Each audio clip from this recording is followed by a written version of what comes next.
Alright, ladies and gentlemen, we're getting ready to hop into our next series. It is, in fact, going to be puCK versus PandaBearMe.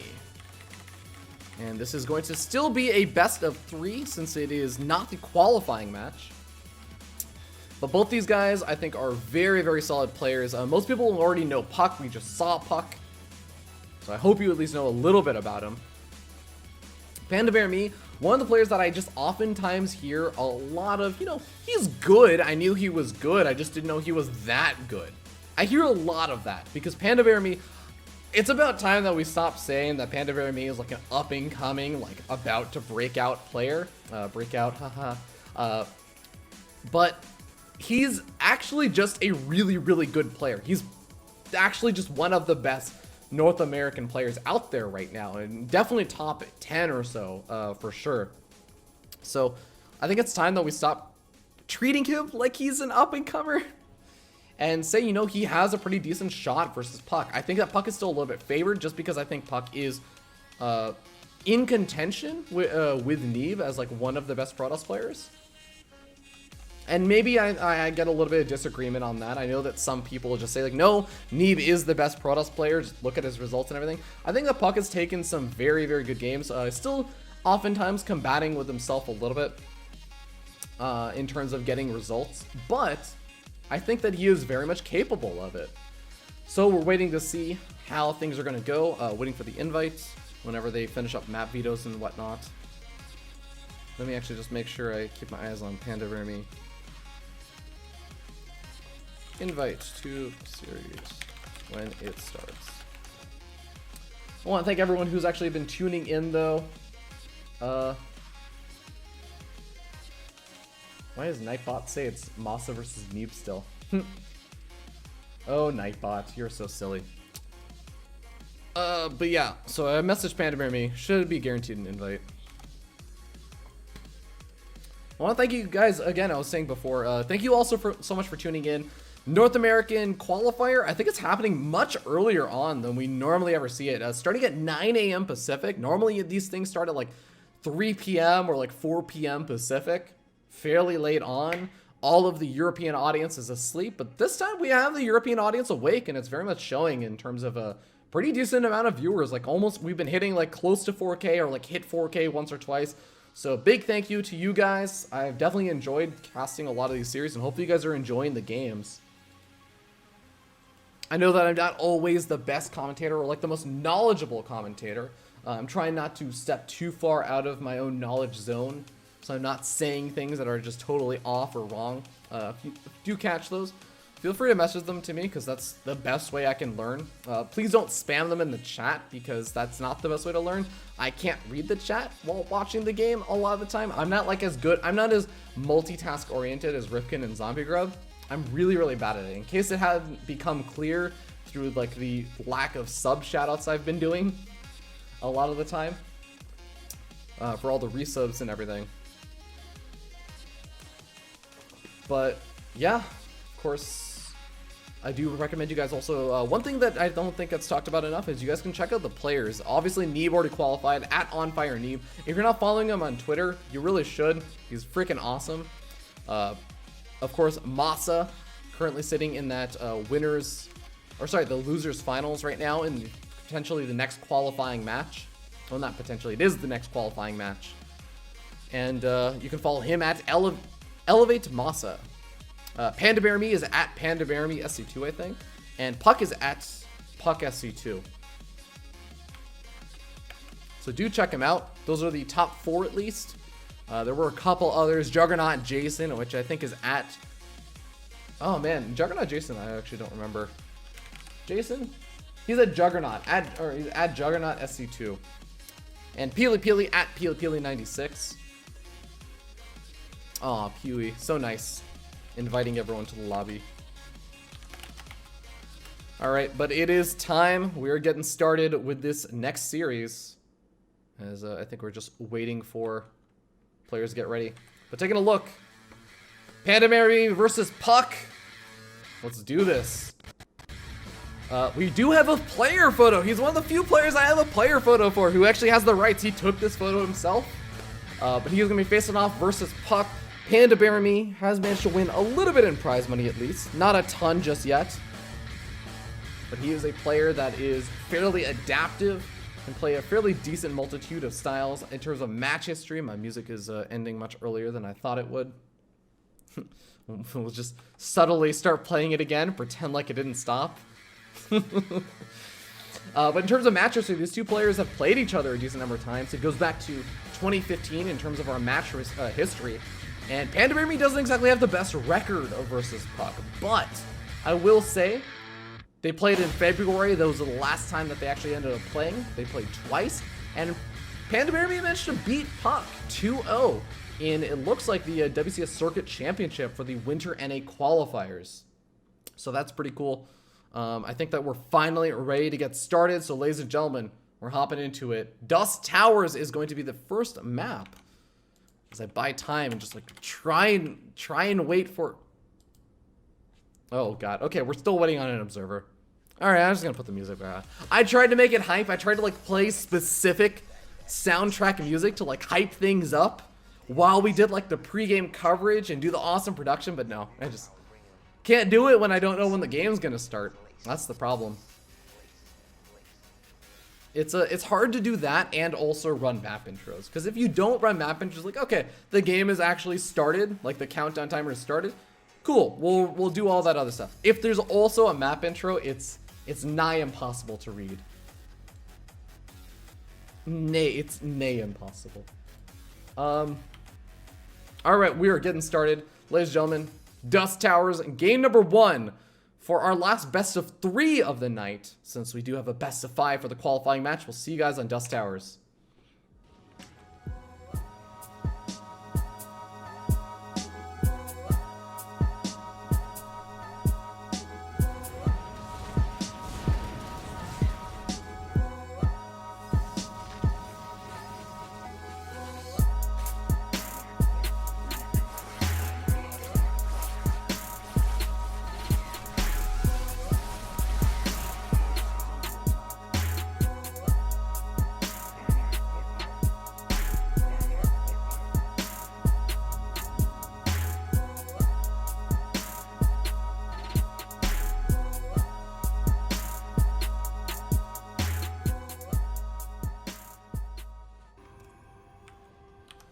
All right, ladies and gentlemen, here we are, game number 1 in the losers pre-finals.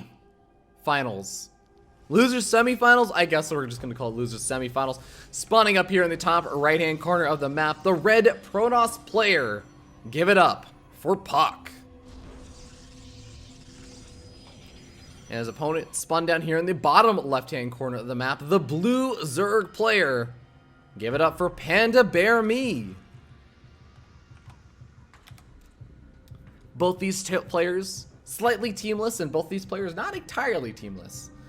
puCK again. Oftentimes, he actually even wears his school jersey. I think it's like a sports school jersey that kind of shows a little bit of pride. He says that his team is his school because he is a full-time student. PandaBearMe, representative of the Bear clan that I believe he pretty much started. He's been the BareMe that I've always known first. And I think there's like a PolaBearMe now and like 2 or 3 other BareMes. I think there's even someone in the BareMe clan that doesn't even have the name BareMe. But he is, in a sense, a representative of the BareMe clan. I guess you can call the captain of it. But look at this. We already have a very fast 3 hatch before pool. 3 hatch gas then pool. So the greediest of greediest plays that are possible from PandaBearMe. puCK going for a gateway Nexus core, it looks like. This might have actually been, yeah, I think it's gateway Nexus core. So pretty standard and typical. Going for the 3 hatch before pool, it's nice.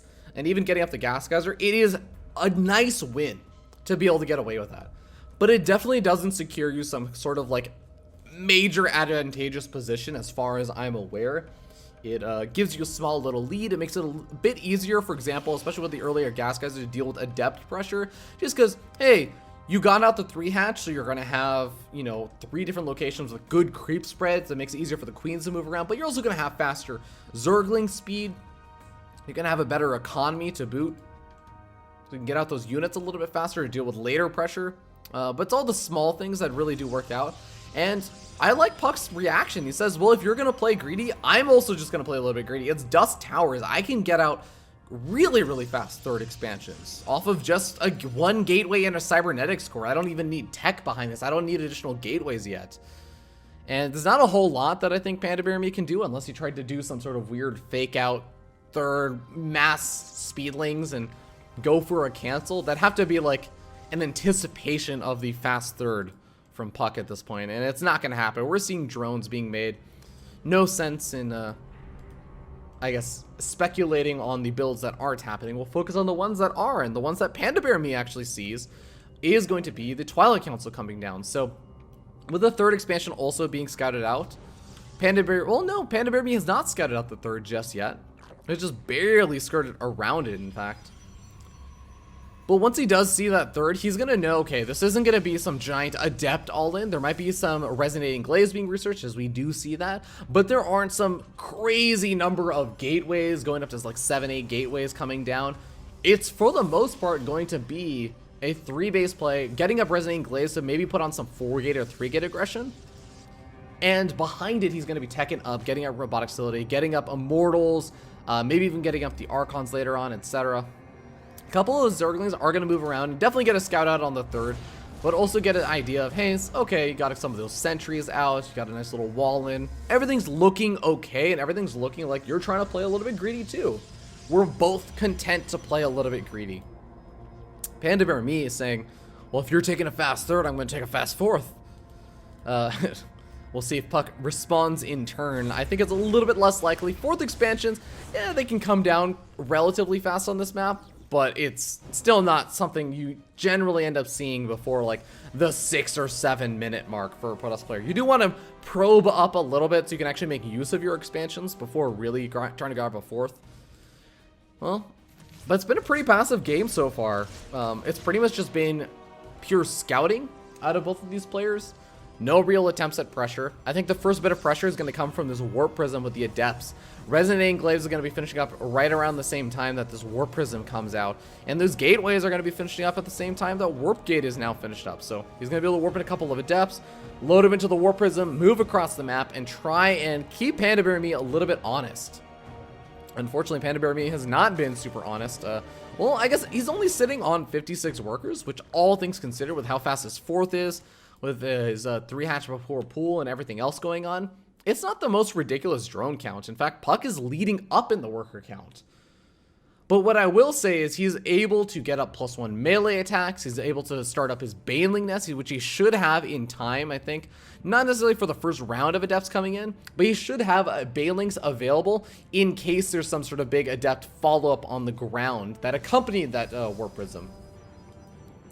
First round of Adepts are being warped in and should be able to maybe kill off a couple of drones over here at this fourth, but he's not going to opt for it. He's going to go straight over to the third, where there are quite a few Zerglings. Now, no Roach Warren was thrown down over here for PandaBearMe. He's playing that very dark-esque style, really sitting around on Zerglings, Banelings, and is going to be relying on that for quite a bit of time. Warp Prism loads up a majority of the Adepts and manages to escape over to the natural expansion where PandaBearMe is waiting for him. Now these Adepts can still unload into nice positions. Look at this beautiful choke point over here, utilized very, very well for puCK. Is going to be able to soak up a lot of the early Zergling hits. Only loses 3 of the Adepts and is able to warp in another round of them. All the Zerglings have gone down at this point, so Queen is going to be the next one all on the chopping block. More Zerglings coming in, but some more Adepts being warped in. And I think that puCK is going to be able to continue to take this fight. He's even using that Warp Prism for a little bit of micro, picking up some of the Adepts, although not all of them, but more than enough to keep all of these Adepts alive long enough to start dealing some damage and dishing it out versus the drones. Finally, the Banelings are starting to be morphed in over here for PandaBearMe. He's still sitting on 68 workers, so he's not in a worse position ever, but +2 melee attacks does get canceled, which does kind of sting. +2 melee attacks allows those Banelings to one-shot workers when he tries to go for his own Baneling drops, but even Sentry is being warped in over here, and these are going to cause a lot of problems to the Banelings, because, yeah, 1 or 2 Banelings may even be able to find some good connections, but guess what? It's all about dealing out a lot of damage very, very quickly. Even loading up some of these Adepts, he tries to pick them up, keep this army alive as long as possible, but he honestly trades out pretty well. Keeps 4 of the Adepts alive, trades out versus every single one of the Banelings, moves over to the third, warps in more of these Adepts. This wasn't even what I would consider an all-in from puCK. This is just 8 gateways and a robotics facility. He has a decent number of workers behind this. He has a shield upgrade of all things, which is helping out quite a bit, especially with the good micro. But Warp Prism does get taken out. No, wait, where's the Warp Prism? No, it just moves over to the third again. I spoke a little bit too soon. And this pressure has just done so much damage. Killed off 21 workers so far. And PandaBearMe has had to remake a decent chunk of those workers. And now even the third expansion is starting to take a lot of damage. There's another army on the other side of the map for puCK that he's been able to slowly maybe use 1 or 2 warp-ins for every couple of warp-ins he does over on the other side of the map. And this has gotten big enough that now he can move into that 4th expansion, potentially take that out. At the same time that he's doing all this damage over here, Baneling Nest gets taken out. And where is the tech for PandaBearMe? He has to remake that. There's no Spire, there's nothing else. The Banelings come in over here, they get some good connections, but guess what? There are still Adepts left over, and they're still doing a lot. The Immortal, the Sentries, the Adepts are all at that 4th expansion as well. Zerglings come streaming on in, but as soon as puCK, yeah, throws down a couple of these Force Shields, there's not going to be a whole lot over here for PandaBearMe to defend. And he still doesn't even hold his 3rd expansion, or his natural. The 4th expansion and the natural expansion are both going to end up falling at this stage. And I don't think there's any recovering from this. Even with these Zerglings starting to clean up the Adepts for puCK, puCK is still holding on, still warping in more Adepts. The Warp Prism's getting low. That Queen is after blood right now because he knows how much he's lost. Another expansion was taken over here for PandaBearMe. So he's still technically on 4 bases, especially since he cleans up a majority of these units. More of these warp-ins come in over here, though, and PandaBearMe is busy pulling back. No, he just gives up. He taps out. He cannot take it anymore.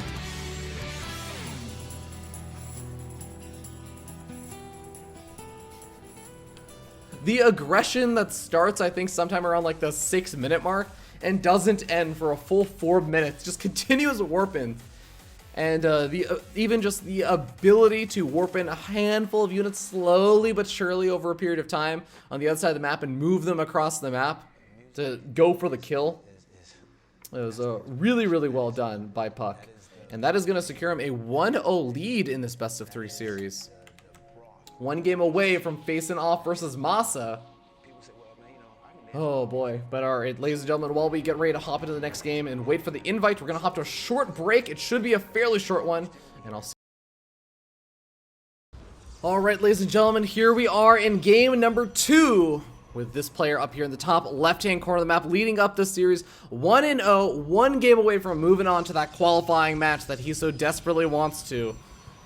Give it up for the Red Protoss player, puCK. And his opponent spawned down here in the bottom right-hand corner of the map, the blue Zerg player from the BareMe clan. Give it up for PandaBearMe.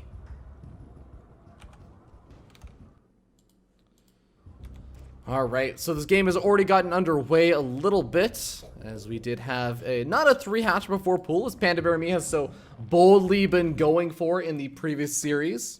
But it is in fact going to be just a regular old hatch first, going into the gas geyser, getting up that spawning pool, getting up an eventual Zergling speed.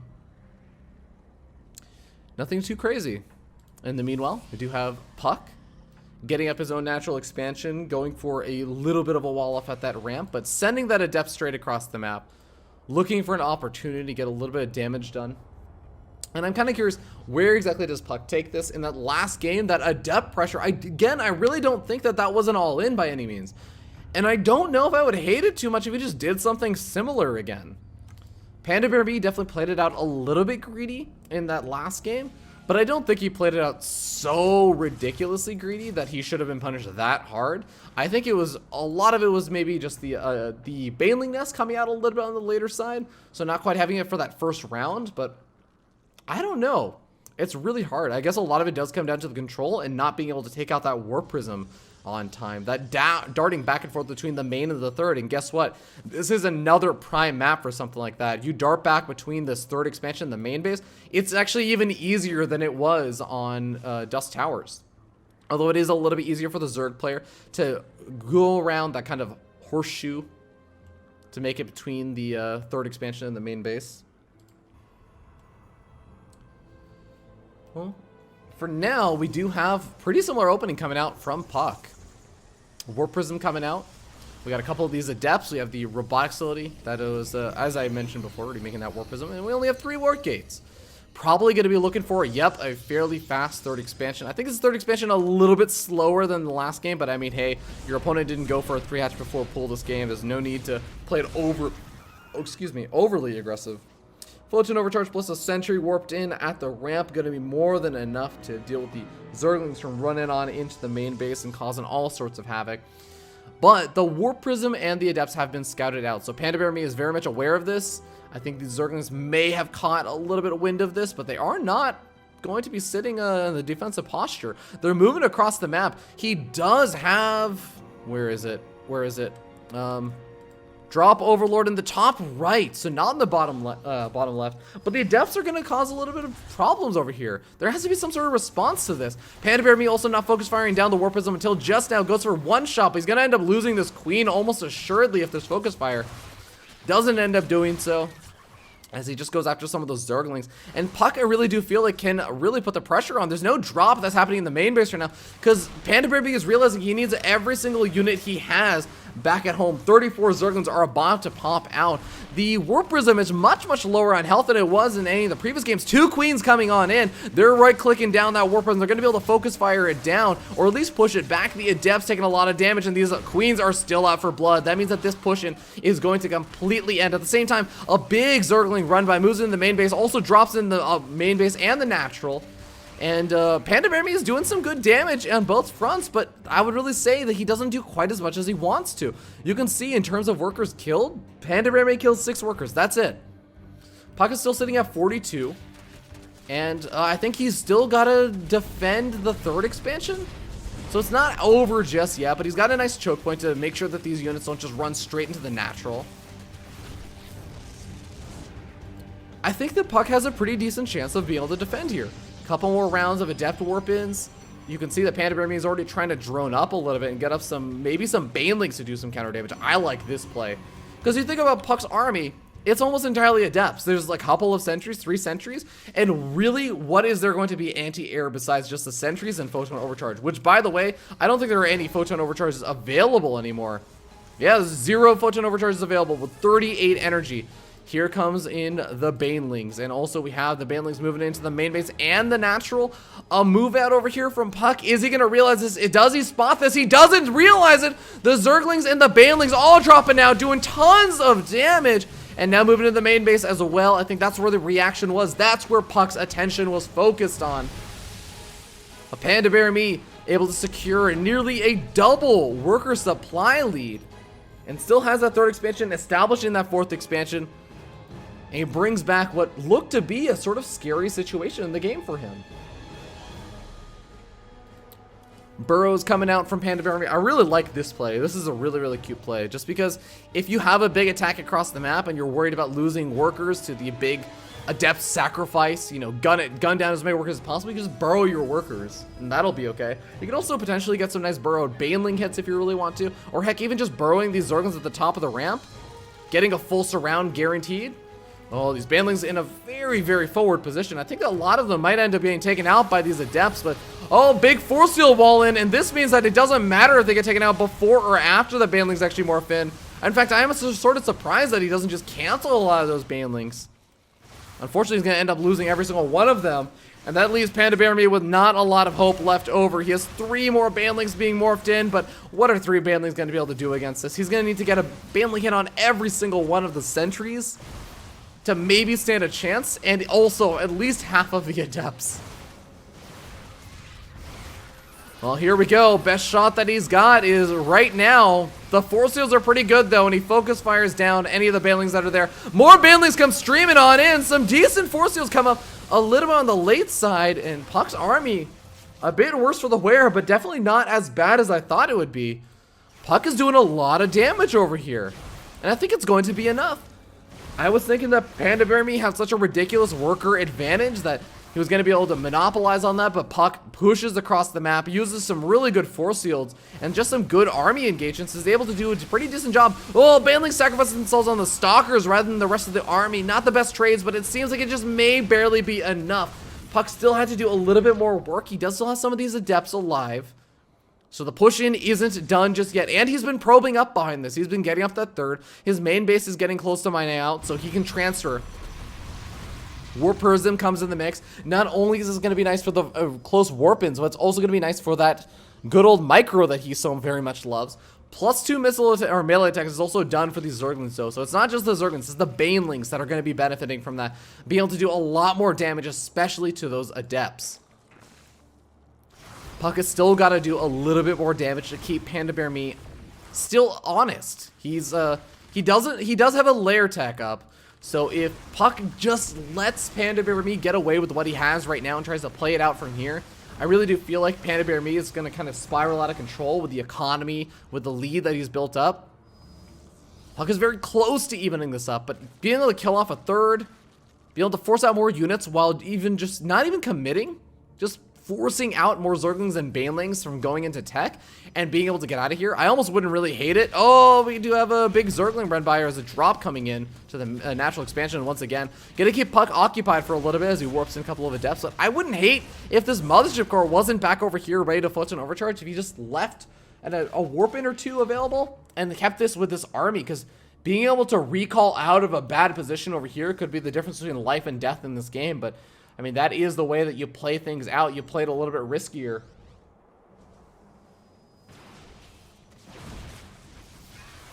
A lot of Banelings available over here for PandaBearMe. We're up to 33 Banelings with 6 more on the way, but this 4th expansion is under attack. The Force Shields, there's a lot of them available. And here we go, PandaBearMe already baiting out a couple of them. puCK doesn't have the best angle anymore to actually engage against this hatchery and whittle it away. But he also doesn't have a great escape angle. Oh, so many more Banelings trying to find connections, but PandaBearMe is just not finding what he needs. I really do think that he needs to maybe make some drop overlords. He has some on the other side of the map ready to do harassment, but having some with his army instead of so many Banelings and dropping them on top of this, I mean, it's mostly Adepts and mostly Sentries. There's not that much anti-air to actually kill them. I really do feel like he could do quite a bit with it. Regardless, PandaBearMe seems to have puCK more or less pinned back against a wall, while he also continues with more of this drop harassment. Handful of Zerglings make their way to the main base, getting a couple of worker kills. puCK is under the clock. He's under a timer. If he moves in with some Zerglings over the third, he can do devastating amounts of damage. He doesn't even need to move into this. He can wait for puCK to try and move out of this corner. That's all he really has to do. Couple foot overcharges are available, but puCK is very resistant to using it. Robotic Facility gets depowered. A couple of Adepts are available at that 3rd expansion, but the main base's Adepts are getting taken out. The probes get taken out. Here we go. The big surround comes in. A nice force field surround around puCK. Is able to keep his army alive for a bit longer, but PandaBearMe just says, I'm going to back up. That's fine. I'm still trading out in your main base. I'm still taking out pylons. I'm still doing a pretty good job. Is it going to be good enough? puCK still has a lot of force fields left over. This is effectively an all-in at this point for puCK with how many workers he's lost. But if you take a good engagement, I don't know how this is going to have to be miraculously good, though. He's still got some force fields left over. He gets on top of the 4th. That is a really nice spot. Not only is he on top of the 4th, but he's also going to be using the mineral patches as a bit of a wall-in. If he can slowly find a way to inch his way over to the 3rd, maybe he can still make this work. Maybe he can still recover. He's got more than enough workers over here at this natural. He can transfer some over to the 3rd. Maybe get up some defenses over there. Oh, here we go. Here are the drop overlords. PandaBearMe has realized it. There's not a lot of anti-air for puCK's army. There's only 5 stalkers, really, and a handful of sentries. I mean, a lot of sentries, but still a handful of sentries. Zerglings streaming on into that natural. Photon overcharge is able to be used, and a couple of Zealots and Adepts are able to clean up those Zerglings. puCK backs up. He feels content with the damage he's done. He's forced out, first of all, a lot of units, because you have to realize with how long PandaBearMe has been dealing with that aggression, but not quite really fighting, he's only sitting on 48 workers. He's been sitting on a very low drone count for a substantial portion of this game. Similar to puCK, honestly. And with only this real mining base, the natural expansion's not really mining very effectively. He's going to be very much oversaturating his main base. And his 4th expansion, even his 3rd expansion, is pretty oversaturated. The 4th expansion going up is going to be important. More of these Zergling drops are good, but he's really got to make this work. Killing off this 3rd would be a huge win over here. He's dropping some of the Banelings. I think he dropped a couple of the, or 1 or 2 of the Overlords onto the Nexus, which I don't know which I like. Losing some of the Overlords with a lot of Banelings in them is a bit rough. The Stalker count is starting to grow, and with a Blink actually finished up, managed to snipe off another one. Only 2 Banelings worth of, or 2 Overlords worth of Banelings left over. Again, those +2 melee attack upgrades are just adding so much value in right now, I feel like, for PandaBearMe.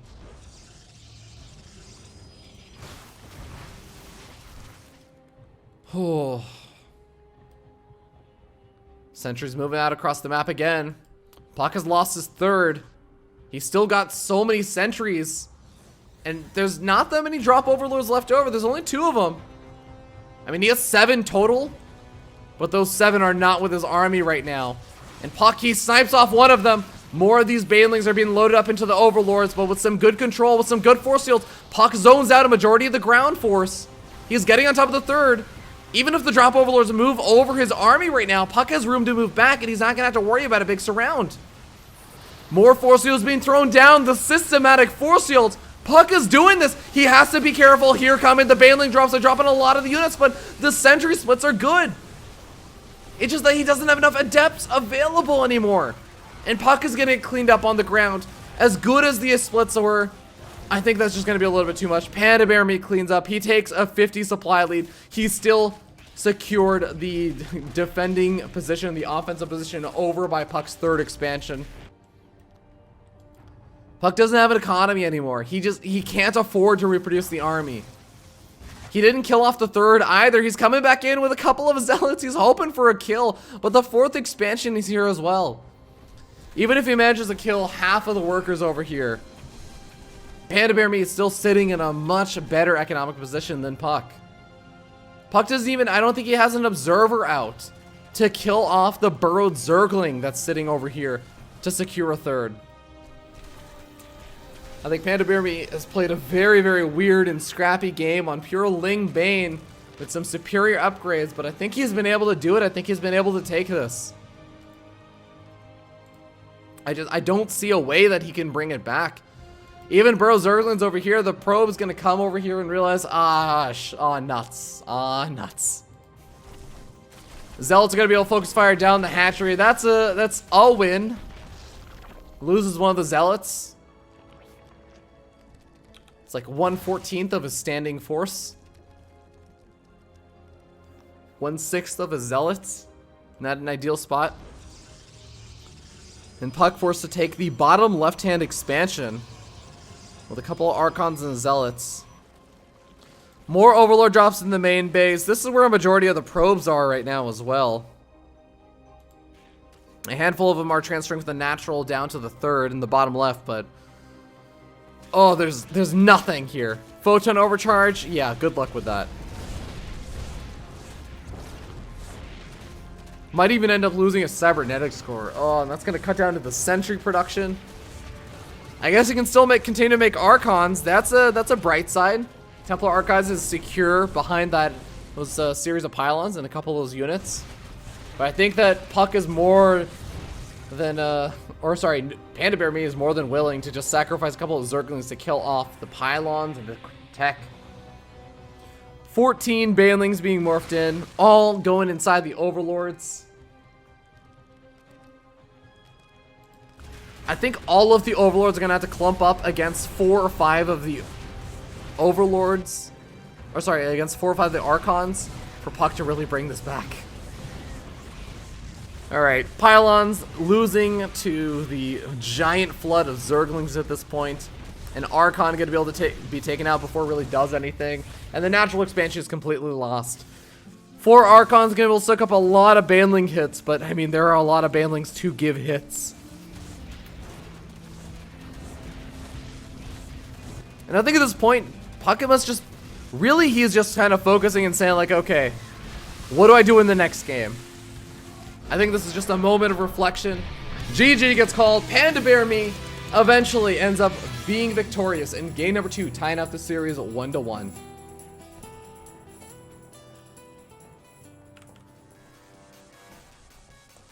All right, well, 1-1. It was a very long game for game number 2. And we are going to be waiting to see what the next map choice is. So we're going to hop to a short little break as we are getting close to the end of the qualifier. Very, very close. Thank you guys so much for tuning in. We'll be back in just 2 minutes. All right, ladies and gentlemen, here we are. Ace match. Get your ace matches out in the chat as we spawn. Up here in the top left-hand corner of the map, the red Protoss player. Give it up for puCK. And his opponent spawning in the bottom right-hand corner of the map, the blue Zerg player. From Team BareMe, give it up for PandaBearMe. And I guess puCK from his school, Go Dragons. I feel bad because I sometimes forget what puCK's school was, and I don't want to say the wrong name. So I just opt not to say any name. So that's why I say BareMe Clan, but not puCK's team.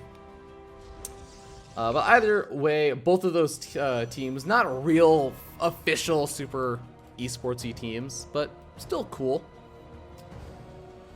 Alright, so PandaBearMe going for a hatch first.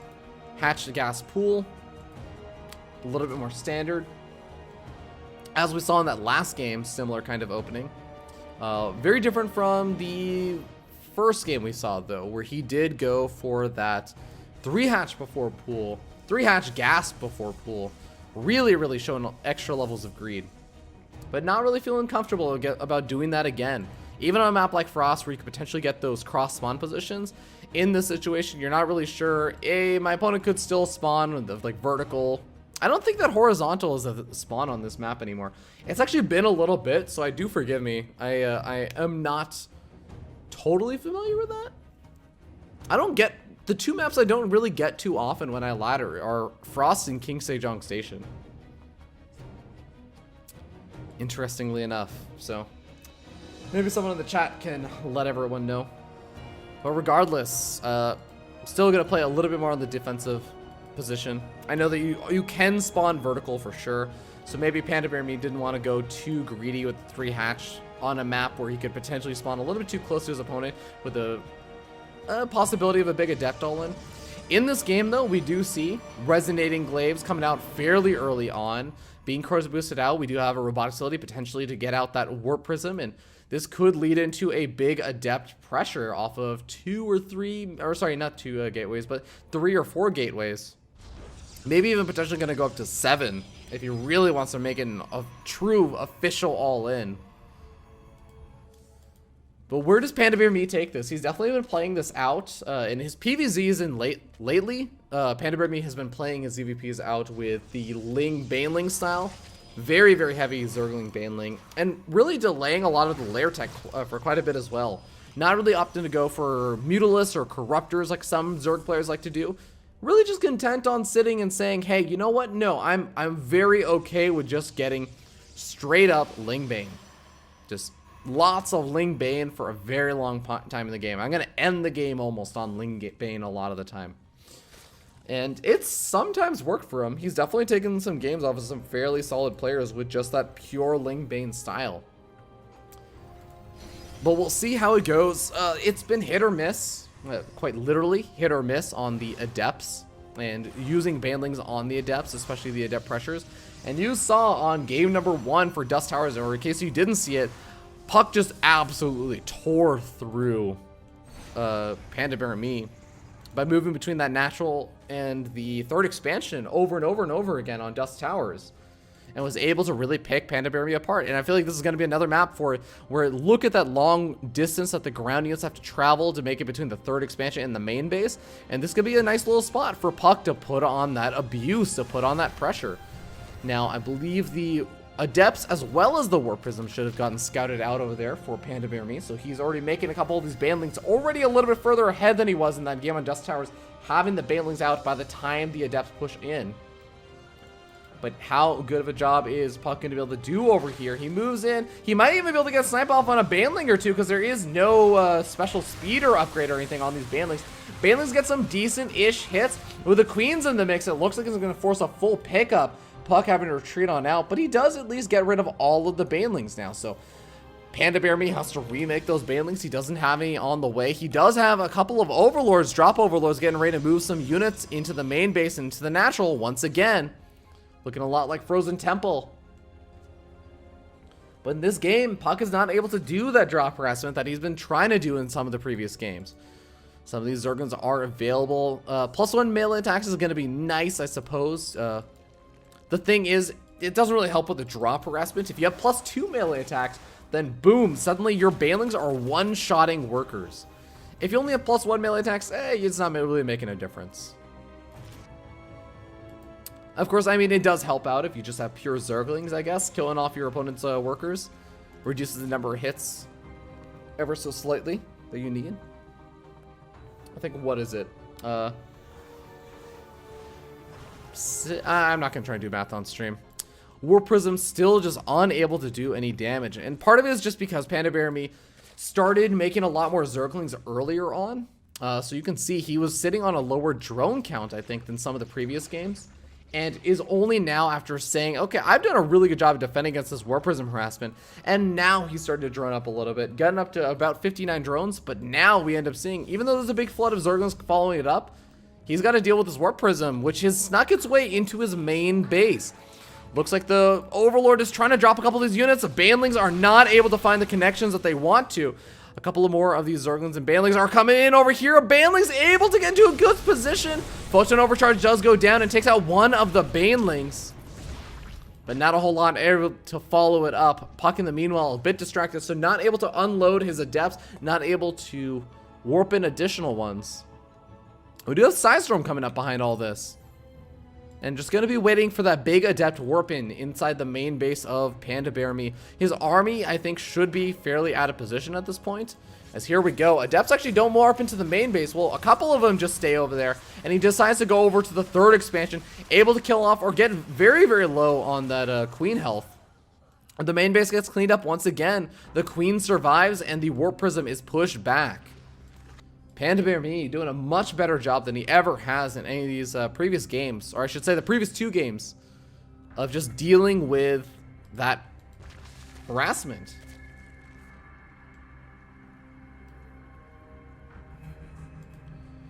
Well, Lurker Den is finally coming out. PandaBearMe is finally saying, yes, it is the time to transition to not just stick around on one sort of unit composition of Ling Banling. I can finally get up my Lurker Den, get up my Spire, and really just get ready to flood out a ton of different types of units.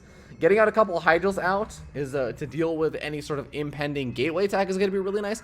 But getting out the Spire with even just 7 or 8 Mutalisks can be really, really frustrating for a Protoss player. Because you have enough units, you have at least a couple units that can buy time back at home with the Hydralisks and maybe even some Lurkers coming out.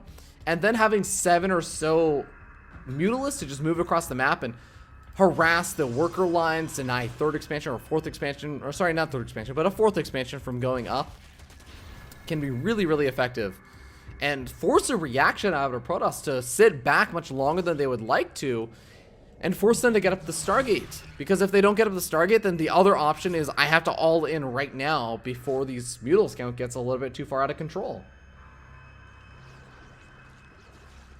+2 melee attacks is going to be finishing up pretty soon, so PandaBearMe secures once again that upgrade lead that he maybe evened up and I guess lost for a little bit as it was sitting +1 versus +1.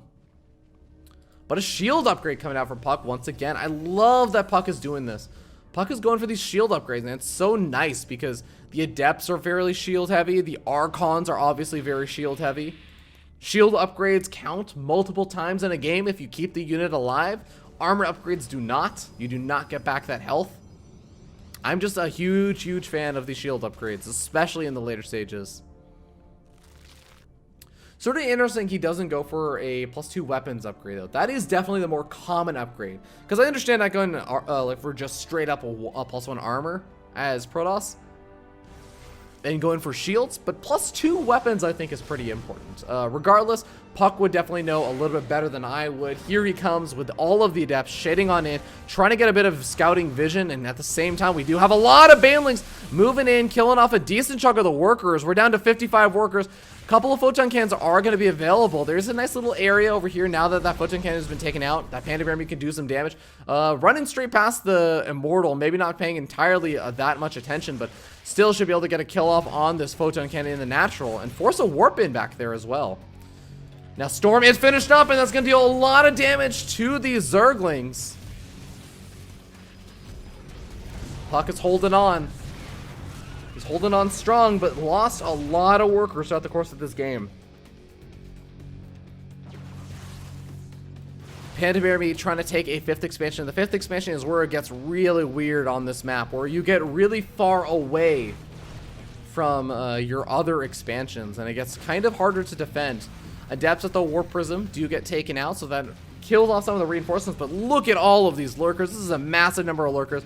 We have a Greater Spire coming up behind this as well, so PandaBearMe putting a timer on puCK, who has absolutely no answer to the Broodlords besides Blink Stalkers, and saying, well, I guess if my Blink Stalkers and Archons get underneath your Broodlords, I can theoretically kill them as long as they don't kill me first. But here we go. Lurkers getting in a very, very offensive position. Zerglings coming for the big wraparound, trying to cut down on the area that these units can run away from, but not quite doing enough. The Zerglings die very, very quickly, and puCK takes a couple of shots, takes a lot of damage on his units, but he keeps the majority of them alive. And now these lurkers, as long as they burrow in a nice position, I think that they're going to be able to continue to push on in, maybe move into that 3rd expansion. puCK's answer is saying, well, yeah, let's take this into a base trade. What are you going to try and base trade with lurkers? Sure, they're cloaked units, but guess what? They're not very mobile. I got an observer.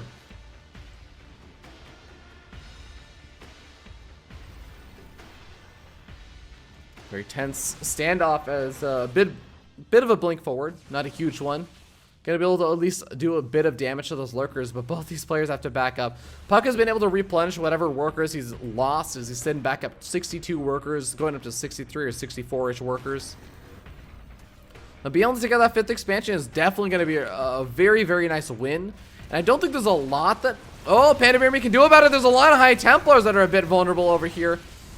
One of them is going to go down. The other one getting focus fire down, but not quite losing its life. 3 health away from death.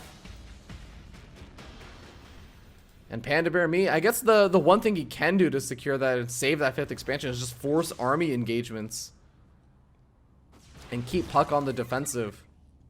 But here we go. The Broodlords are coming out. This is the big timer that PandaBearMe had placed on puCK. It's just that puCK didn't really know about it.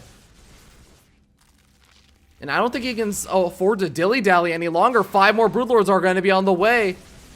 puCK doesn't realize that his chances of getting a good engagement are going to end very soon. He's got to back up. Stargates are going up behind this, but is he even aware? He's still got to get up a fleet beacon before he can start to produce any Tempest to deal with anything.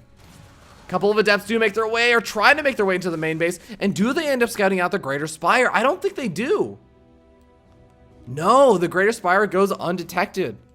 Yeah, I think he might have seen these Broodlords though, and regardless, it wouldn't change his reaction. He was already getting up those Stargates, realizing that he needed to get them up. And I think at this point, he also realizes how important it is to start taking out whatever bases he can as fast as he can. Use these Immortals to try and focus hard down this expansion. He tries to take a hidden expansion up here in the bottom left. Oh, this is gonna not be a expansion long for this world if PandaBearMe ever decides to defend this expansion. Luckily for puCK, he's not opting to do that. In fact, he's just trying to go straight across the map down the center, taking out an Archon, and puCK has no answer. Fleet Beacon is up on the way. He's going to eventually get some Tempest out, and there isn't a lot of anti-air available for PandaBearMe either. He's got a couple of Corruptors, a couple of Queens in the mix for transfuses, but it's not a lot. Maybe puCK can try and find this army at an awkward angle. While the lurkers are burrowed a little bit further forward, he can blink underneath these Broodlords, but no, he may just try and cut off reinforcements over here and go for a quasi-base trade. I don't even think he should go after this expansion right now, because what's the point? It's not mining. He has a proxy expansion over here it can warp in very, very quickly at. I feel like just go for the 3rd over here. Go for the 4th. Try and cut off the lifelines for PandaBearMe to remax. PandaBearMe already sitting on a nice little bank of 1,600, 2,000 gas. A single Immortal going to be tasked with killing off this hatchery, and that's going to be more than enough. At the same time, PandaBearMe charges forward with some of these Broodlords. I think the rest of the army, the Lurkers, managed to make their way back just in time to save this expansion. Now, it's not really mining very much, but an expansion is saved nonetheless. PandaBearMe, I mean, he's going uncontested over here for at least a little bit. 2 more Tempests going to be making their way out. The first 2 Tempests. That's going to be a game changer, because the rest of the army, there's not going to be any anti-air to deal with those Tempests. Besides, oh, okay, never mind. The Corruptor count is much higher than it was earlier on. These Tempests immediately get focus fired down. Not even a chance. You can just right-click on them. There's nothing that PandaBearMe is going to face that's going to kill off these Corruptors. He can camp over the Stargazer if all he wants to. But he's got to be a bit careful. The Broodlord's a bit exposed. The the Stalkers getting directly underneath them. Gonna be able to take out almost every single one of them. This is the big win that puCK really needed. He shut down most of the mining. He's still got mining of his bottom left-hand expansion. He's still got a majority of his tech. The Corruptors are the only thing that's kind of left uncontested. Maybe he can start pissing on this Nexus, but there's photon cannons over there to try and push those units back, as well as those Stalkers could easily get over there very fast with Blink. And puCK is starting to bring this game back, despite the fact that he was under that timer, despite the fact that he didn't really have an answer to the Broodlords for such a long time. He is starting to bring this back.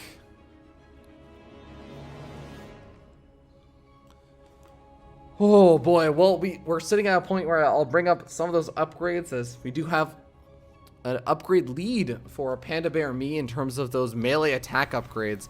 Even getting that +1 flyer attack out. Whereas puCK, I mean, he's got the +2 shield upgrades available, as well as +2 weapons. So he's not sitting too terribly. In a sense, I guess you can call it even. 4 upgrades each. But the awkward bases being taken over here for PandaBearMe, not aware of this expansion. Here we go, PandaBearMe. Got to face off against another army of puCK trying to push on in. But puCK being able to force this army to move down further to the south side, I think is going to be worth it, because he doesn't really care about this expansion. He cares about shutting down newer expansions. Killing off this expansion would be nice. Killing off these expansions is very important. But of course, he has to keep the Broodlords and the Lurkers away from there while he builds up that Tempest count. He's only got 2 Tempests back at home. He's getting out number 3 and number 4. Probably wants something close to like 6 or 8. But here we go. Zergans finally realized that there is a base over here. More than enough photon cannons have been thrown up. And here's the problem. The Broodlords and the Lurkers could eventually move down there. But while they do that, look at this. The Lurkers are all moving out of position. And that means that these Broodlords are going to be very exposed. If puCK realizes this, if he catches wind of this, he is going to jump on that opportunity. Even if he loses this, look at this. He jumps immediately. Blink forward. He takes out 1, 2, 3, 4 Broodlords. 5th one getting focus fire down. A couple of the Lurkers coming back for the defense. And that's because the Lurkers come back for the defense that he's still alive. But so is this expansion. puCK holds on over here as well. And he takes out a lot of the Broodlords. PandaBearMe has depleted his mineral bank. He's sitting on only 100 minerals, and he doesn't have a lot of mining, really. In fact, he doesn't have any mining. A lot of these Zealots sitting on +2 weapons are going to be able to two-shot these Zerglings, because, yeah, great, you do a lot of damage. Even Adrenal Glands probably research at this point. But you still get two-shot by +2 weapon Zealots with no Carapace upgrades on these Zerglings. Oh, puCK, he's catching not only a lot of these drones in the transfer. I mean, that's kind of nice. But he's going to be able to potentially catch some of the Lurkers. Does he have detection? He does have an observer. But he's going to be going after the hatchery. He's going to go for the kill on the hatchery. And these Broodlords have got to try and get into a good position over here. puCK, he's trying to retreat out. He's trying to make sure he doesn't get trapped. He's losing a lot of the health on these Immortals. Getting close to losing a lot of these Stalkers. He's going to be able to sneak his way over to that 3rd expansion. Oh, killing off the Corruptors is going to be nice. He has the Tempest available. Maybe it's time to bring the Tempest fleet over to try and deal with those Broodlords. But the Corruptor count's so low, with the mining so not there right now for PandaBearMe. This is puCK's opportunity. He can run around, take out base after base. And guess what? The Tempests are going to be moving in over here. They don't even need to engage against the Broodlords directly, although I would have liked to have seen the Broodlords moving in, or sorry, the Tempests moving in, engage with the army against the Lurkers.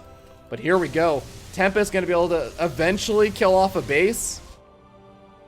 This is the only other real mining base And even though puCK loses all of his immortals, which is a big loss, the Tempests are going to reign supreme for now. Especially if he can deny mining for a little bit, but PandaBearMe has a gas bank. He needs minerals, and that's exactly what he's getting right now. That's going to allow him to not produce more Zerglings. I'm actually surprised. I really think he needs more Corruptors. Now he's seen all those Tempests. But PandaBearMe does still have a big enough ground force that he can push on forward. Tempests move forward. They smell blood in the water for that last mining base. If he takes it out fast enough, PandaBearMe's not even going to have enough minerals to reproduce another hatchery or to take another one. He's going to have to long distance mine. puCK at the same time taking a bot or top right hand expansion and really just exploiting the immobility of PandaBearMe. PandaBearMe doesn't have any, he needs to cancel some of these organs unless he wants to go completely all in or rely on long distance mining. Either way, it's not ideal. The Tempests also that are popping out, they're enough to take out these Broodlords. The Corruptors are dying. And even though the big Zergling flood comes into the main base, is it going to be enough? I feel like puCK, he maybe needs to reproduce some of the gateways over at these other bases, but he's got enough down over here. He's got enough mining bases. He can reproduce this. He can eventually take this out. And if there's no anti-air, these Tempests are going to reign supreme. Slow but sure damage. The Tempests move across the map. They're starting to take out some of these other bases. Long distance mining happening over here at this base. A base that maybe would have been better for PandaBearMe to take a while ago.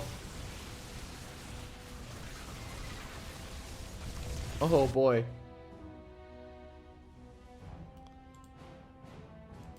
Okay, here's where we're sitting at this stage. 3 Tempests are now out and are going uncontested. There's 1 Hydralisk left over.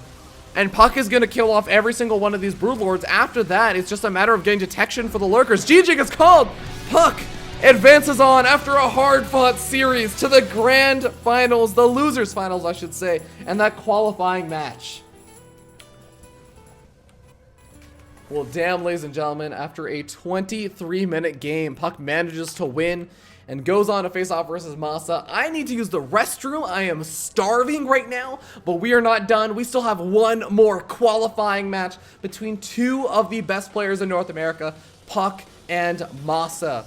Ladies and gentlemen, we'll see you guys in a little bit as we return to finish out our day for the DreamHack North American qualifiers for DreamHack Valencia.